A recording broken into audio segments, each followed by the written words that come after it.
Chers pères, soyez le bienvenu. Merci encore de venir nous enseigner.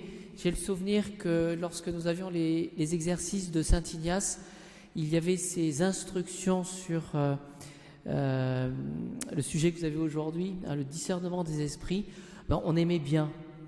C'était des instructions où on ne dormait pas, parce qu'il y a quelque chose de concret et en même temps de très instructif pour la vie spirituelle. Ça va comme introduction pour un jésuite. Merci à l'abbé. Merci.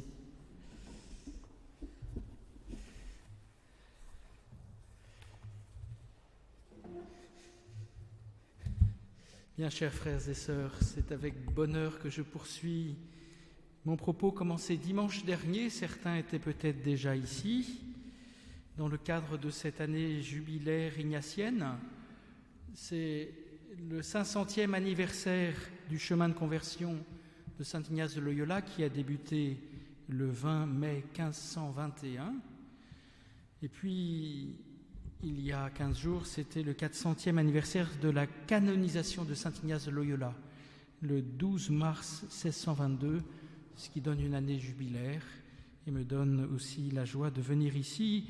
Et dimanche dernier, je vous traçais un récit de la vie de Saint Ignace en m'arrêtant sur 6 renoncements qu'il a dû vivre. 6 renoncements, je vais reprendre un petit peu mon propos, ma conclusion. 6 renoncements qui sont dus pour certains à des événements extérieurs, une blessure de guerre dans une bataille perdue d'avance à Pampelune, ou l'absence de bateau pour le Levant pendant 1 an à cause de la guerre entre la Sérénissime et l'Empire ottoman,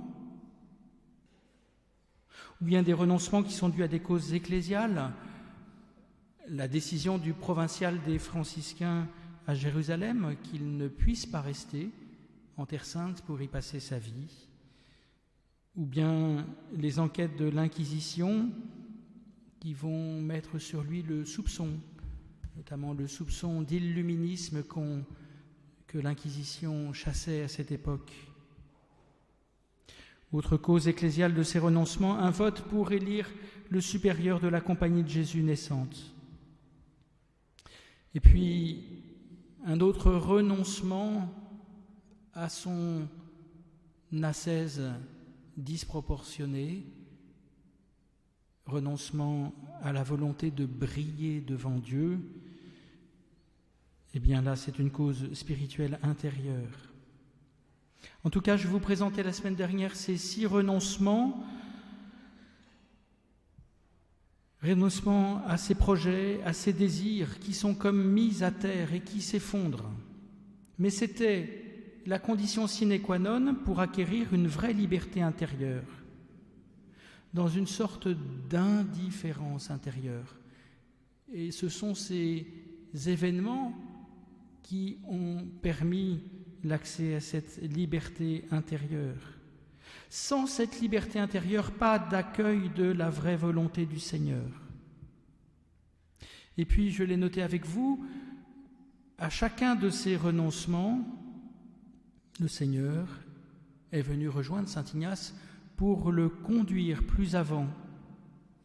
Certes, pour le détacher de projets longuement discernés, parfois mal discernés, mais à chaque fois pour lui permettre de vivre une rencontre plus forte avec lui, pour lui permettre de vivre des fruits spirituels plus grands, plus porteur, y compris en Église. Alors cette vie de saint Ignace, notamment au début, mais tout au long de sa vie, ne s'est pas faite sans combat spirituel, comme pour nous tous d'ailleurs. Sinon, nous serions des anges. Montrez-moi vos ailes.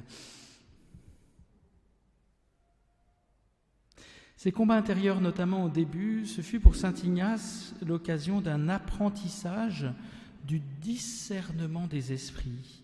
Savoir discerner entre ce qu'il appelle le bon esprit, d'une part, et le mauvais esprit, d'autre part, pour choisir la volonté de Dieu.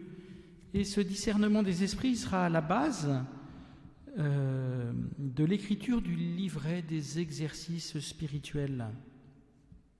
Et c'est là-dessus que j'aimerais m'arrêter avec vous cet après-midi. En Église, saint Ignace est vu comme un des grands spécialistes du discernement spirituel.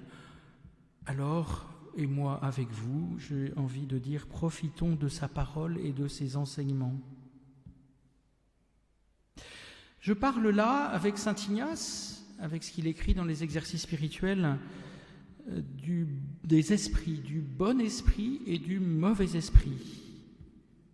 C'est une manière de parler, en fait, bien ancrée au XVIe siècle. Peut-être qu'aujourd'hui on parlerait autrement, parce que la culture occidentale qui est la nôtre n'est pas la culture du XVIe siècle en Espagne, en Italie ou en France. Mais gardons cette manière de s'exprimer, discernement des esprits, du bon et du mauvais esprit. Mais en même temps, je vais préciser avec vous au début de ce propos 3 présupposés. Le premier présupposé, le Christ nous a délivrés de l'emprise du péché et du démon par le mystère pascal de sa mort et de sa résurrection, une fois pour toutes. Premier présupposé. Ça va sans dire, mais ça va mieux en le disant. Deuxième présupposé, le démon, ou le diable, ou le malin, ou le Satan, ou comme dit saint Ignace, le mortel ennemi du genre humain, peu importe comment on l'appelle, il y a encore d'autres appellations, eh bien, deuxième présupposé, le démon existe. Ça va aussi sans dire, mais ça va mieux en le disant. Troisième présupposé, ce démon fait des ravages dans notre monde et dans la vie de bien des gens. Et il est aussi à la source de bien des tentations ou vexations ou changements intérieurs que nous vivons tous. Voilà mes 3 présupposés pour parler du discernement des esprits. Alors au XVIe siècle, au temps de saint Ignace de Loyola, on vivait dans une époque où les esprits étaient partout. Ils étaient comme là à tournoyer autour des gens, en tout cas c'est ainsi qu'on le voyait. Tournoyer autour des gens, tournoyer autour des villes, des villages, des pays. Ils peuvent pénétrer, agir dans ces personnes, dans ces lieux. Ces esprits étaient, dans cette pensée du XVIe siècle, et c'est ça que je retiens, soit associés à l'agir de Dieu, au don de sa grâce, à l'action de l'Esprit Saint, eh bien ce sont les bons esprits. Soit ils sont associés à l'agir du démon, eh bien ce sont les mauvais esprits.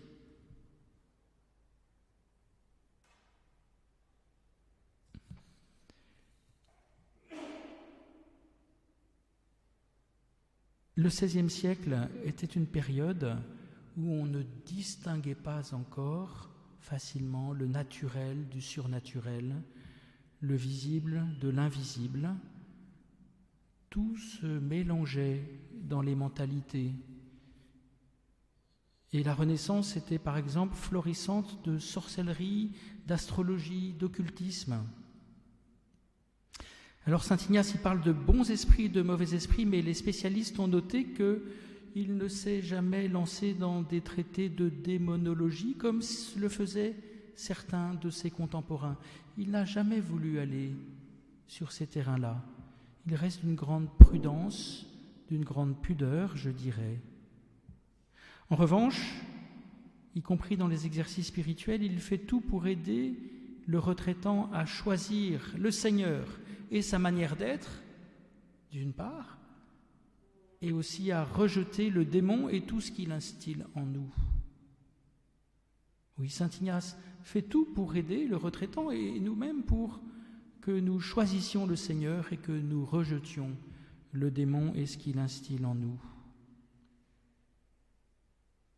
Alors ces esprits, ils sont extérieurs à l'être humain.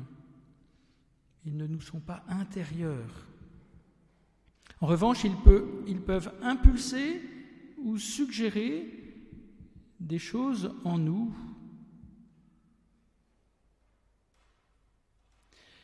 L'être humain garde sa part de liberté et peut toujours avoir prise sur ce qui est impulsé par ces esprits.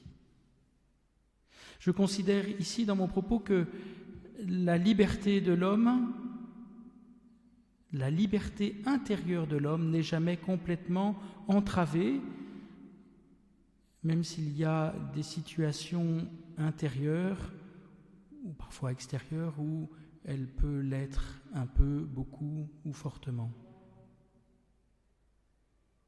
Ces esprits, j'y reviendrai avec quelques exemples de la vie de saint Ignace, ils peuvent créer comme des mouvements intérieurs. Alors on va s'arrêter sur ces mouvements intérieurs créés par ces esprits et on va regarder des conseils ou des règles de discernement.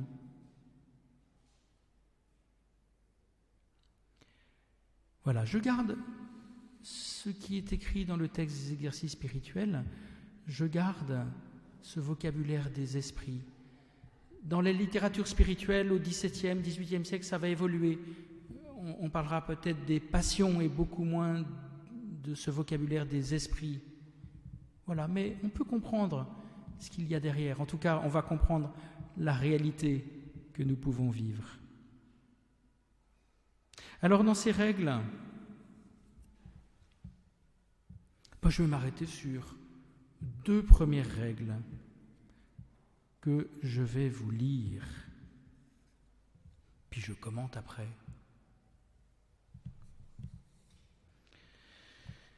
Ceux qui voudraient se référer au livre des exercices spirituels, je parlerai des règles dites de première semaine. Ils sont connus sous les numéros 314 à 327. Voilà. La première règle, ceux qui vont de péché mortel en péché mortel, l'ennemi en général a coutume de leur proposer des plaisirs apparents. Il leur fait imaginer des jouissances et des plaisirs des sens pour mieux les conserver et les faire croître dans leurs vices et leurs péchés. Ceux-là, le bon esprit utilise une manière de faire inverse. Il les aiguillonne et mord leur conscience par le sens moral de la raison. Voilà, une règle, je vais revenir. Ceux qui vont de péché mortel en péché mortel, et puis on voit comment agit l'ennemi du genre humain, avec les mauvais esprits, et puis on voit comment agit le bon esprit. Deuxième règle, ceux qui se purifient intensément de leurs péchés et qui, dans le service de Dieu notre Seigneur, s'élèvent du bien vers le mieux. Vous voyez, il y a 2 mouvements différents. Un mouvement où on est entraîné vers le bas et un autre où on est entraîné vers le haut. Un autre où on va de péché mortel en péché mortel, un autre où on va d'un bien vers le mieux, avec le Seigneur, vers le Seigneur, dans le royaume. Alors pour cela, c'est la manière de faire inverse de celle de la première règle. Car alors le propre du mauvais esprit est de mordre, d'attrister et de mettre des obstacles en inquiétant par de fausses raisons pour qu'on n'aille pas plus loin. Et le propre du bon esprit est de donner courage et force, consolation, larmes, inspiration, quiétude, en rendant les choses faciles, en écartant tous les obstacles, pour qu'on aille plus avant dans la pratique du bien. Alors je vais reprendre ça, parce que c'est le langage du XVIe siècle.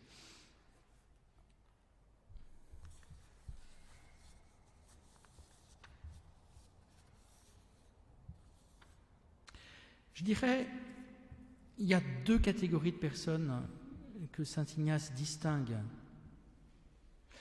Et il n'y a pas de neutralité, en fait, pour saint Ignace. Il y a ceux qui vont de mal en pis, de démission spirituelle en démission spirituelle, de médiocrité spirituelle en repli sur soi, de péché mortel en péché mortel. Et puis il y a ceux qui vont de progrès en progrès, de ferveur spirituelle en plus grande ferveur spirituelle, ceux qui se laissent saisir intérieurement pour se tourner vers le royaume. Vous voyez, deux états spirituels assez opposés. Peut-être la première chose à faire, parce que bien sûr la conférence elle sera pour chacun de nous, c'est de se dire en vérité devant le Seigneur, mais où j'en suis ? Voilà. Et puis après, il voit comment agit le bon esprit et le mauvais esprit. Eh bien, quand on va de mal en pis, le Seigneur, il fait tout pour nous encourager, je dirais, nous caresser dans le sens du poil. Mais vas-y, mais continue, mais c'est bien, mais il n'y a pas de problème. Alors que le bon esprit, il vient nous secouer. Il vient nous saisir. Il vient nous faire relever la tête. Et parfois avec fracas. Alors que pour ceux qui vont de progrès spirituel en progrès spirituel, tournés vers le royaume du Seigneur, eh bien c'est l'inverse. L'Esprit Saint, il est avec beaucoup de douceur pour nous encourager. Et l'ennemi du genre humain, quand il entre, eh bien c'est avec fracas. Je vous donne un petit exemple tiré de la littérature spirituelle, tiré des écrits spirituels du bienheureux Charles de Foucauld, qui, dans 2 mois, sera canonisé. Une époque où il était officier dans l'armée, il avait une vie festive, mais complètement déréglée, nous le savons, tant au niveau humain qu'affectif, etc. Voilà. « Je m'éloignais, écrit Charles de Foucauld, je m'éloignais de plus en plus de vous, mon Seigneur, et ma vie commençait à être une mort, ou plutôt c'était déjà une mort à vos yeux. Vous me faisiez sentir un vide douloureux, une tristesse que je n'avais jamais éprouvée alors. Elle me revenait chaque soir, lorsque je me trouvais seul dans mon appartement. Elle me tenait muet, accablé, pendant ce que l'on appelle les fêtes. Je les organisais, mais le moment venu, je les passais dans un mutisme, un dégoût, un ennui infini. Vous me donniez cette inquiétude vague d'une conscience mauvaise qui, tout endormie qu'elle était, n'était pas tout à fait morte. Je n'ai jamais senti cette tristesse, ce malaise, cette inquiétude qu'alors. Mon Dieu, c'était donc vous, comme j'étais loin de m'en douter, que vous êtes bon. » Voyez, le bienheureux Charles de Foucauld qui va de péché mortel en péché mortel et qui est comme saisi, ébranlé intérieurement par cette tristesse, cet ennui qui le décolle de ce qu'il est même en train d'organiser. Voilà un retentissement très fort dans sa vie qu'il n'a pas su discerner. Ce qu'il écrit, c'est bien après, quand il a pu relire sa vie.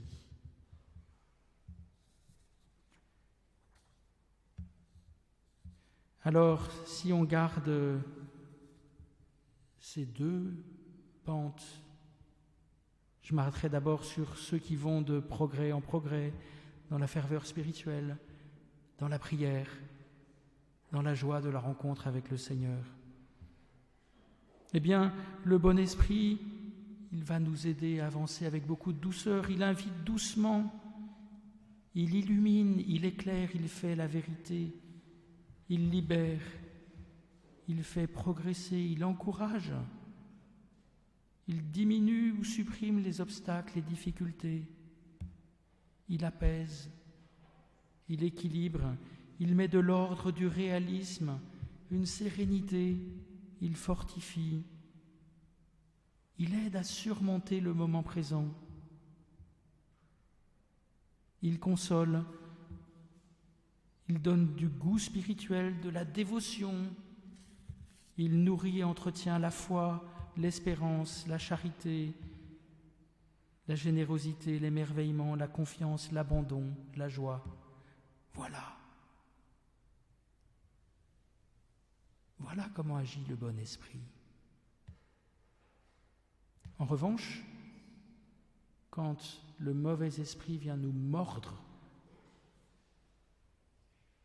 si nous allons de bien vers le mieux, alors ce mauvais esprit, ça sera avec fracas. C'est celui qui va nous aveugler, nous embrouiller, nous tromper, qui va nous décourager, qui va amplifier les difficultés, les obstacles, qui va mettre de l'agitation, du trouble, du désordre, de l'irréalisme, de l'éparpillement, des peurs. C'est celui qui va nous faire sortir du moment présent, qui va engendrer des inquiétudes pour le passé, pour l'avenir, des appréhensions, des distractions. C'est celui qui nourrit et entretient le doute, le pessimisme, l'égoïsme, le repli sur soi, la méfiance, l'insécurité, la tristesse, le mécontentement. Alors, ne soyons pas effrayés quand nous vivons tout cela, mais sachons reconnaître la marque du mauvais esprit. Et peut-être qu'il viendra avec fracas dans notre vie, mais comme nous l'aurons repéré, nous pourrons lui dire « Tais-toi, j'y reviendrai ».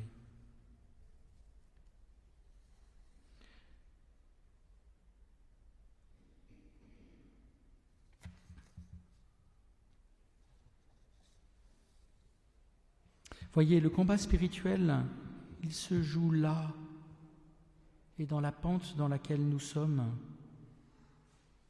Il s'agit de prendre conscience de ce que nous vivons et de discerner quel esprit bon ou mauvais est à l'œuvre pour être fort dans ce combat. Voilà un premier enseignement de saint Ignace. Alors j'aimerais aller plus loin avec vous, parce que saint Ignace nous invite aussi à être attentifs à un autre type de mouvements intérieurs qu'il va appeler la consolation spirituelle et la désolation spirituelle. C'est pas sans lien avec les deux règles de discernement que je viens d'exprimer, mais c'est pas dans la même ligne. Et pourtant c'est écrit juste après. Voilà, c'est pas sans lien, c'est pas dans la même ligne. Ne cherchons pas nos formes actuelles de rationalité dans la pensée d'un homme du XVIe siècle.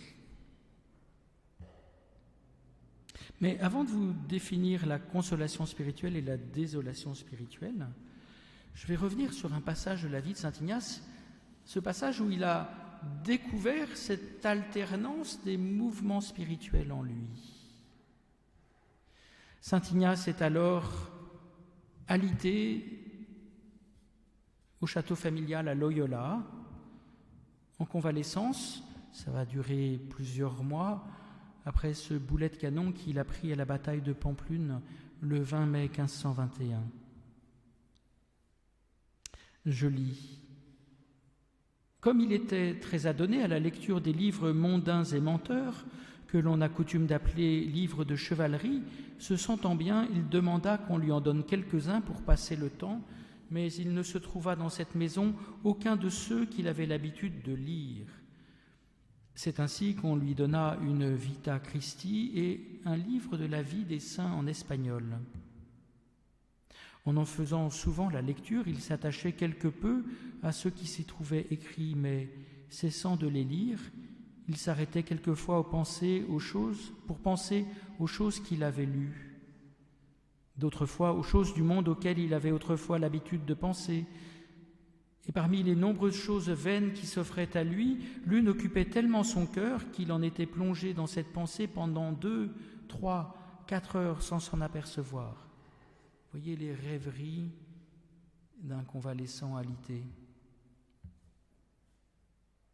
Il imaginait ce qu'il devait faire au service d'une dame, les moyens qu'il prendrait pour pouvoir aller au pays où elle se trouvait, les pièces de verre, les paroles qu'il lui dirait, les faits d'armes qu'il ferait à son service. Bon, on est au XVIe siècle, c'est la fin du Moyen-Âge.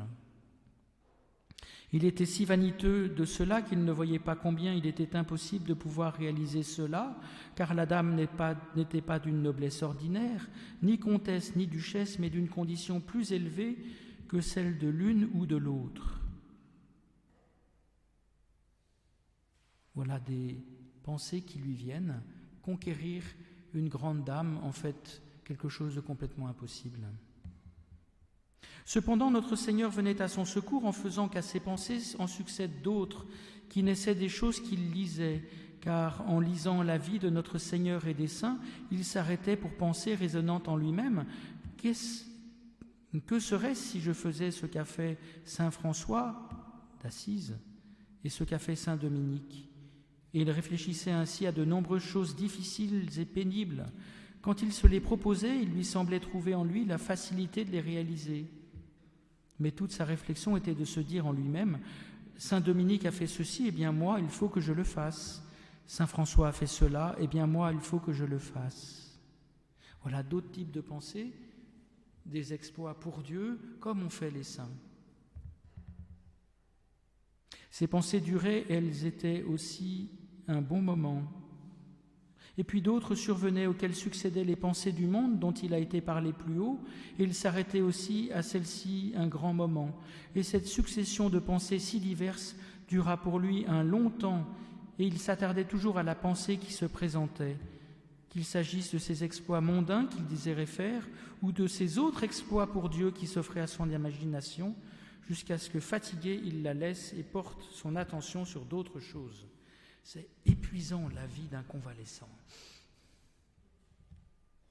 Il y avait pourtant cette différence.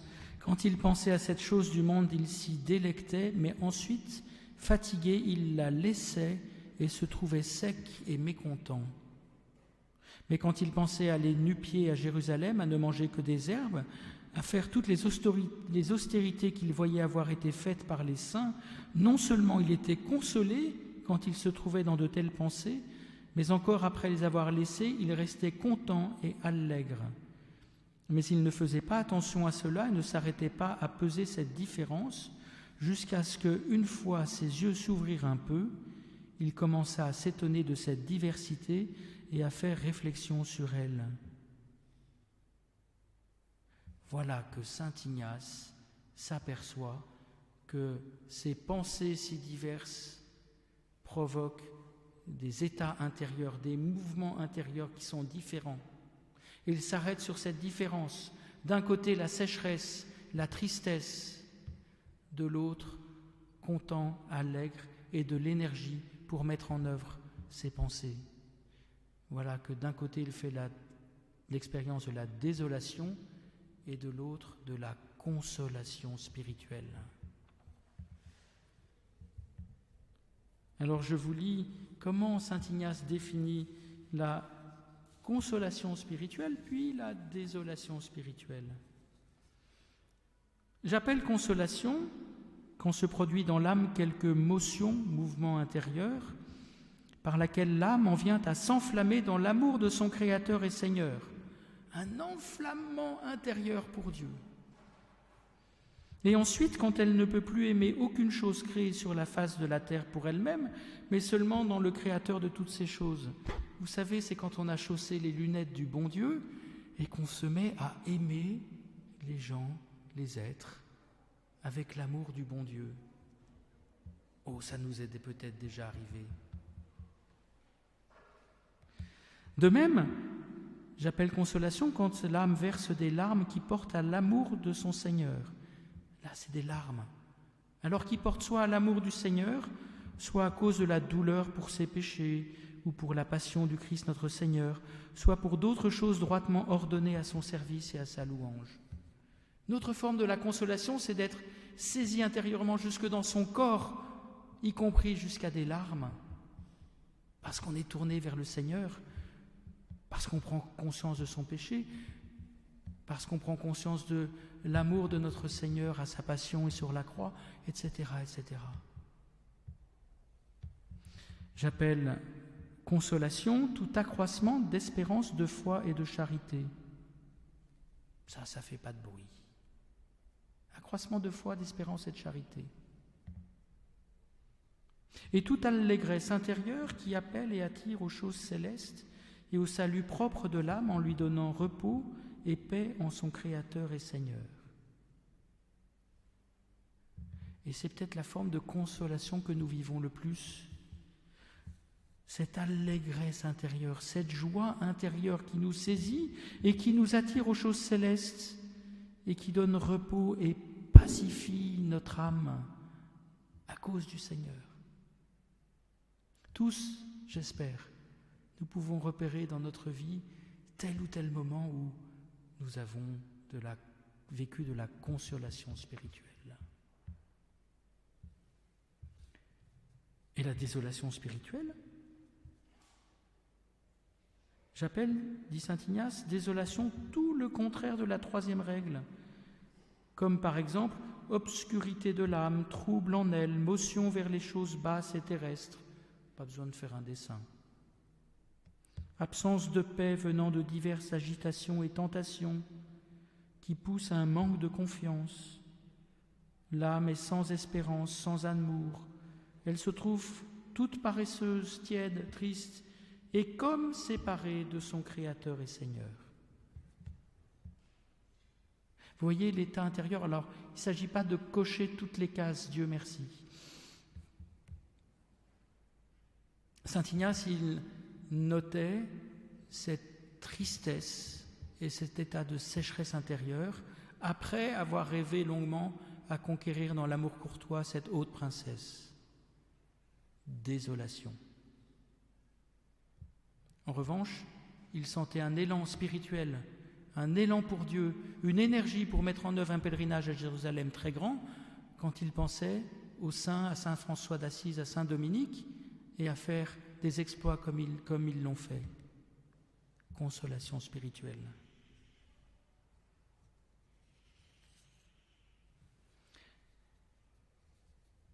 Voilà, peut-être nous disons-nous, et je l'espère, oui, je vois bien ce que ça veut dire pour moi, consolation, désolation spirituelle. Peut-être sommes-nous comme M. Jourdain, dans Le bourgeois gentilhomme, qui s'aperçoit que ça fait 40 ans qu'il fait de la prose sans le savoir. Peut-être que nous pouvons nous apercevoir qu'il y a bien longtemps que nous connaissons ces mouvements intérieurs, consolation, désolation spirituelle. Saint Ignace parle de motion ou de mouvement, pas d'état, au sens où ce n'est pas quelque chose qui nous fait stagner, c'est quelque chose qui crée une dynamique en nous.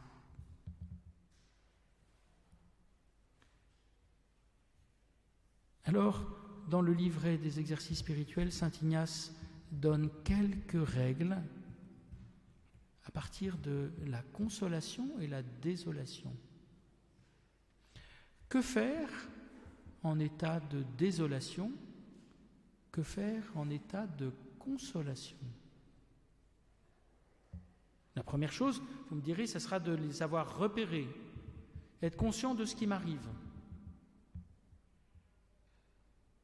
Alors il va s'arrêter un peu plus longuement sur la désolation, peut-être parce que saint Ignace sait que c'est des moments où nous sommes comme fragilisés et nous pouvons être attaqués plus encore. Alors il donne quelques règles. La première, c'est ne pas changer ce qui a été décidé dans le temps qui précède la désolation. Sinon, nous risquerions de nous laisser conseiller par le mauvais esprit. Voilà un grand classique.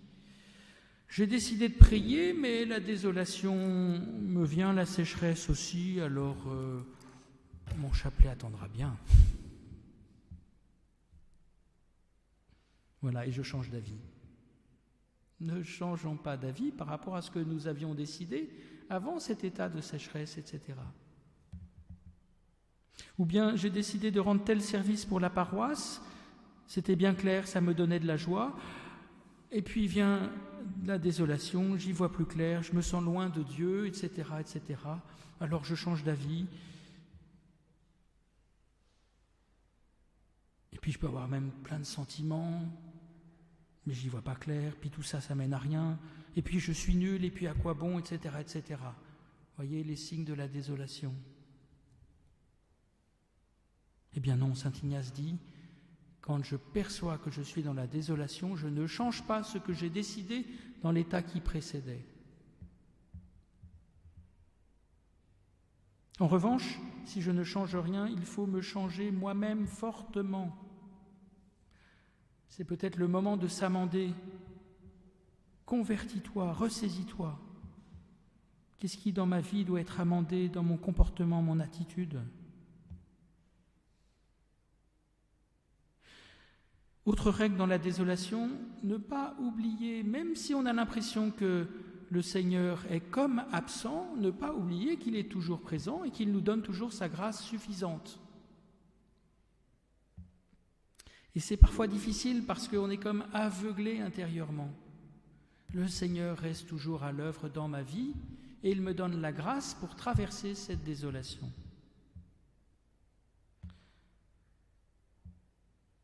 Quatrième conseil, la patience.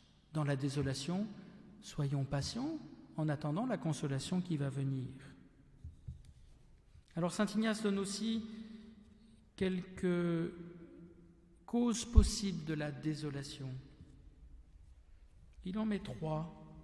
La première, ça peut être notre tiédeur. Eh bien oui, je me suis attiédi, ou ma paresse, ou mes fautes spirituelles, eh bien c'est normal que ça entraîne à la désolation. Et voyez, c'est en ce sens-là qu'il s'agit de le repérer et de voir où je dois m'amender. Mais il y a 2 causes qui peuvent être plus subtiles. Cette désolation, elle peut aussi venir du Seigneur. Cette désolation, elle me vient du Seigneur pour me mettre dans un état de gratuité. M'aimes-tu pour la consolation que je te donne ? M'aimes-tu pour les gousis spirituels que je te donne de vivre de temps en temps, ou m'aimes-tu plus gratuitement ? Voilà une véritable expérience spirituelle que le Seigneur peut nous faire traverser, y compris en nous donnant de vivre cette désolation. Une autre cause, c'est peut-être de plier simplement notre orgueil, qui nous ferait croire que l'élévation spirituelle, elle vient de nous-mêmes ou de nos efforts. À partir de ces désolations où le Seigneur plie notre orgueil, eh bien on voit qu'il se moque de nos pélagianismes spirituels. Alors que faire dans la consolation ? Saint Ignace dit 2 conseils. Le premier, prendre des forces. Prendre des forces, d'autant que je sais qu'il m'en manque beaucoup quand viendra la désolation spirituelle qui succédera. Et puis aussi, chercher une humilité plus grande. Parce que dans la consolation spirituelle, je peux me croire arrivé, je peux même m'accrocher des médailles. Rester humble, voir s'il en était besoin, s'humilier un peu. C'est le Seigneur seul qui me donne de vivre la consolation. Voyez, c'est des petits conseils qui ont l'air simples, mais qu'il faut savoir mettre en œuvre. L'objectif est d'être un peu plus affiné dans notre combat spirituel en étant attentif à ce qui se passe en nous. Ne croyons pas que ces règles sont pour les commençants. Peut-être, Mais en fait, quand on est fortement avancé dans la vie spirituelle, on est pris par ces mêmes mouvements intérieurs de consolation et de désolation. Et d'ailleurs, c'est ces mouvements de consolation qu'il faut rechercher. Parce que c'est dans la consolation que le Seigneur nous montre son chemin, nous inspire sa volonté, son désir pour nous.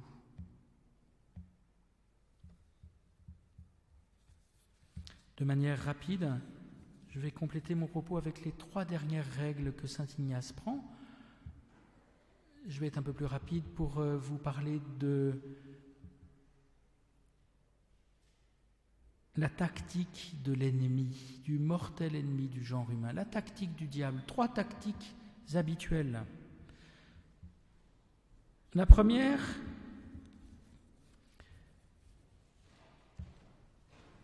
c'est que l'ennemi est faible quand on lui tient tête. Mais il est fort quand on perd courage. Saint Ignace écrit « Il n'y a pas de bête aussi féroce que l'ennemi de la nature humaine pour poursuivre son intention maudite avec une si grande malice, si on perd courage devant lui et qu'on ne lui résiste pas. » Il s'agit de tenir tête aux insinuations de l'ennemi. Ne pas croire qu'on pourrait négocier avec lui. Ok, un petit peu de ceci, puis le reste non. Jamais. Avec l'ennemi, c'est rien du tout. On ne négocie pas, on tient tête. Et chacun pourra dans sa vie mettre tel ou tel exemple. La deuxième règle, là je vais vous la lire. L'ennemi se comporte comme un amoureux frivole. Alors c'est une sorte de fable au début. Voulant rester caché et ne pas être découvert. En effet, lorsqu'un homme frivole parle avec une intention mauvaise et sollicite la fille d'un bon père ou l'épouse d'un bon mari, il veut que ses paroles et ses insinuations restent cachées. Voilà l'image. L'amoureux frivole, il veut que ses agissements soient cachés. Au contraire, il lui déplaît fort que la fille découvre à son père ou à l'épouse à son mari ses paroles frivoles et son intention dépravée, car il en déduit aisément qu'il ne pourra pas réussir dans l'entreprise commencée. De la même manière, quand l'ennemi de la nature humaine présente à l'âme juste ses ruses et ses insinuations, il veut et désire qu'elles soient reçues et gardées secrètes. Mais quand celle-ci les découvre à son bon confesseur, ou à une autre personne spirituelle qui connaît ses tromperies et ses ruses, il en est très mécontent, car il en déduit qu'il ne pourra réussir dans la ruse perverse qu'il a commencée, parce que ses tromperies évidentes sont découvertes. Voilà. L'ennemi, il fait tout pour qu'on reste dans le mutisme, qu'on ne parle pas de ce qui nous anime intérieurement, ou des pensées qu'on peut avoir. Et saint Ignace insiste sur l'importance de la parole. La parole libère, elle met du jeu, elle fait sortir du jeu de l'ennemi. Que ce soit la parole avec un époux, avec une épouse, avec un parent, que ce soit la parole avec un confesseur ou un directeur spirituel. Le mutisme s'enracine souvent dans notre orgueil. Dernière règle, l'ennemi se comporte également comme un chef de guerre, voulant vaincre et dérober ce qu'il désire. En effet, un capitaine et chef d'armée en campagne, après avoir établi son camp et examiné les points forts ou le dispositif d'un château, l'attaque par l'endroit le plus faible.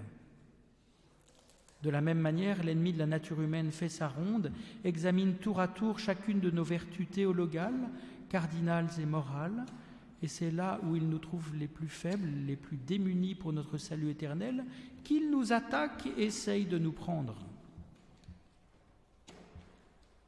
Voilà, même ceux qui n'ont pas étudié les batailles médiévales ou des châteaux comprennent la comparaison. Retenons l'image que l'ennemi, le démon, cherche à nous attaquer et à nous prendre. Et c'est sur nos points faibles qu'il s'agit pour nous-mêmes de veiller. Saint Ignace donne une liste de vertus: la foi, l'espérance, la charité, mais aussi le courage, la prudence, la tempérance, la justice, ce respect profond de Dieu et du prochain. Voilà, selon les personnes, à nous de voir où il faut prêter attention pour que l'ennemi ne nous prenne pas notre cœur. Il s'agit d'être vigilant.